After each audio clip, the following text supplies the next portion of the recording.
Hello students, welcome back to G3 online classes. In this lecture we will discuss about tRNA, the adapter molecule and its role in translation. Before we will discuss the role of tRNA in translation, we will discuss about its discovery and some about its structure also. From the every beginning of proposition of code, जैसे ही हमें code के बारे में पता चला कि ये triplet code होता है, इट वाज क्लियर जो फ्रांसिस क्रिक है, इन्होंने क्या किया भाई, एक मैकेनिज्म बनाया टू रीड द कोड, क्या करने के लिए, कोड को रीड करने के लिए, and also to link it, इसको लिंक करने के लिए to the amino acid, because amino acids have no structural specialities to read the code uniquely, कि जो अमीनो एसिड उनके पास कोई स्पेशल स्ट्रक्चर नहीं होती जिससे वो क्या कर सके, जेनेटिक कोड को रीड कर सके. He postulated the presence of adaptor molecule, तो उन्होंने क्या किया भाई, प्रपोज किया कि एक अडेप्टर मॉलिक्यूल होता है और ये जो अडेप्टर मॉलिक्यूल है वो क्या करेगा, एक हाथ से उसको रीड करेगा और दूसरे हाथ से उसको क्या करेगा, अमीनो एसिड से बाइंड करेगा. वो उसका एक हैंड क्या करेगा, रीड करेगा और दूसरा हैंड क्या करेगा, एमिनो एसिड के साथ बाइंड करेगा. द tRNA देन कॉल्ड, और उस टाइम पे उस tRNA को क्या कहा जाता था, sRNA. S stand for soluble RNA. Was non before the genetic code, मतलब जब तक हमें जेनेटिक कोड के बारे में नहीं पता था तो उस टाइम पे क्या कहा जाता था कि ये जो tRNA है क्या है, sRNA है. However, its role as an adapter molecule was assigned much later, मतलब इसके जो रोल है वो काफ़ी बाद में हमें पता चला है. अब बात करेंगे जो tRNA है उसकी structure. The tRNA has anti codon loop, और ये जो एंटी कोडॉन लूप है, this is a main you can say the main hero in the translation process that has basis complementary to the code. तो ये जो anti codon loop होता है, इसके पास क्या होता है भाई, इसके पास कॉम्प्लीमेंट्री बेस पेयर होते हैं जो इसको करेंगे, जो मैसेंजर आरएनए के कोड के साथ क्या करेंगे, कॉम्प्लीमेंट्री होंगे. And it has also an amino acid, और इसके पास क्या होगा भाई, ये पर्टिकुलर एमिनो एसिड को भी असाइन करता है.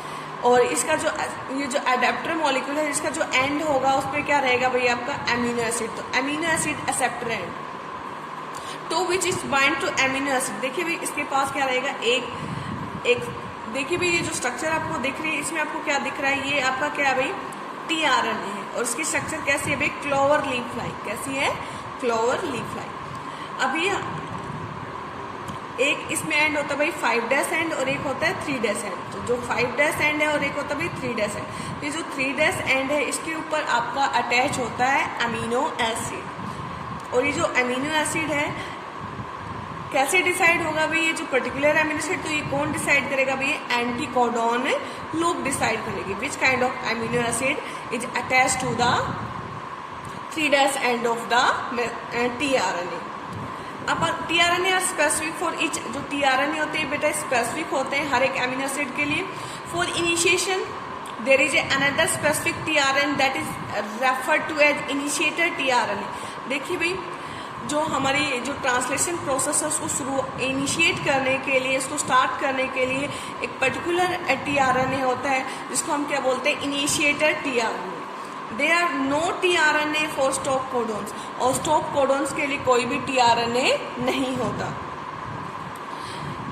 इन the figure you can see that 6.12 the secondary structure of tRNA has been depicted that looks like clover leaf. तो ये जो इसकी आप ये जो आपसे पूछ सकते हैं एग्जाम में कि जो tRNA होता है कैसे होता है भाई, सेकेंडरी स्ट्रक्चर में होता है. उसकी स्ट्रक्चर कैसी होती है भाई, clover leaf. In actual the structure the tRNA is a compact molecule. Actual में कैसा होता है भाई, कॉम्पैक्ट मॉलिक्यूल होता है. और ये किसकी तरह दिखता है भाई, ये इन्वर्टेड एल की तरफ दिखता है. तो हमें सिर्फ इसमें क्या ध्यान रखना है कि जो सबसे पहला कि जो आपका tRNA है वो क्या करते हैं, उसको ट्रांसफर RNA भी कहते हैं. और उसके पास एक क्या रहेगी, एंटी कोडॉन लूप, और इसका जो 3' एंड है उस पर क्या अटैच होगा भाई, हमारा पर्टिकुलर अमीनो एसिड. और ये कैसा रहेगा, स्पेसिफिक रहेगा. अब बात करेंगे जो एंटी कोडॉन लूप है, जैसे AUG. तो AUG क्या है भाई, इनिशिएटर कोडॉन की तरह काम करता है. तो इसका जो कॉम्प्लीमेंट्री होगा वो मैसेंजर RNA पे वो क्या होगा भाई, UAC. क्या रहेगा, UAC.